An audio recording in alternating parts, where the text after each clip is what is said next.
Hey everybody, this is Greg from GamerPops, and I want to talk to you today about Screamride. It's a new game for the Xbox 360 and the Xbox One. As you can see here, we're on the Xbox One, and this is kind of an interesting mishmash. So we're going to start out by just taking a little ride here on one of the game's many roller coasters, because that's really what this game is about. It's about constructing and racing on and enjoying thrill rides, and hopefully you do better than that.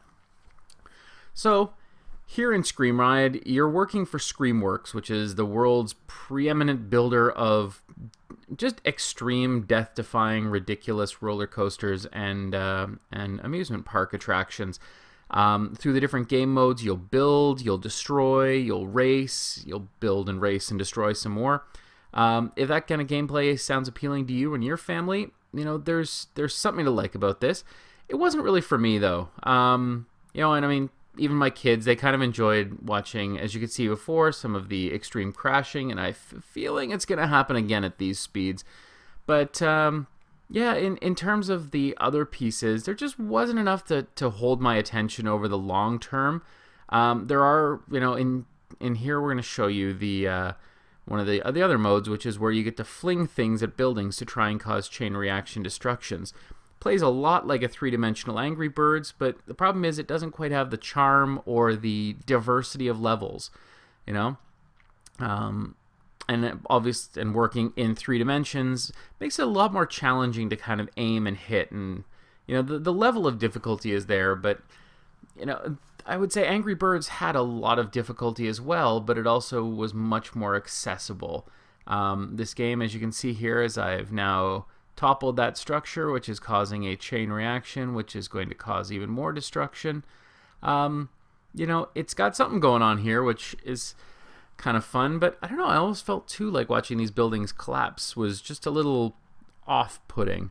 But, this is one part of the game, and I'm going to flip to another one here, which will break off into 3 and chuck them. So, like I said, my kids kind of liked some of the more extreme goofiness of things, of people getting flung off of roller coasters and buildings getting smashed. But there's a lot of games that they enjoy that, they can get more enjoyment out of. And, I mean, they certainly couldn't do much playing this game because, it happens very quick. Things happen very quickly. It requires definitely a certain amount of skill. So this is really more of a game for grown-ups. The kids can kind of watch in the background.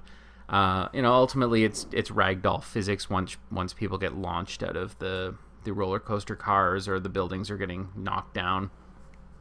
I'm going to switch to the other mode here, which is where you actually get to build your own. And I'm going to just do a quick little build here. You can see there's a lot of pieces that you can work with. I'm just going to keep it simple, build something, and then take a quick little spin on it to show you. This part, you can get really elaborate if you want, experiment with it and play around and build your own coasters. I want to start with a nice high takeoff, get up there and then boom down. Fortunately, I've hit the ceiling here, so that's going to cause a bit of an issue. But I'm going to keep working on this. So who's the audience for this game exactly is kind of the challenge that it comes down to, because, it's if any of these individual pieces was a game, the launching piece, we've seen it before. Racketeer was an Xbox One title from last year. Or as like I said, there's an Angry Birds comparison. The roller coaster building is kind of cool, and the racing you can have fun with.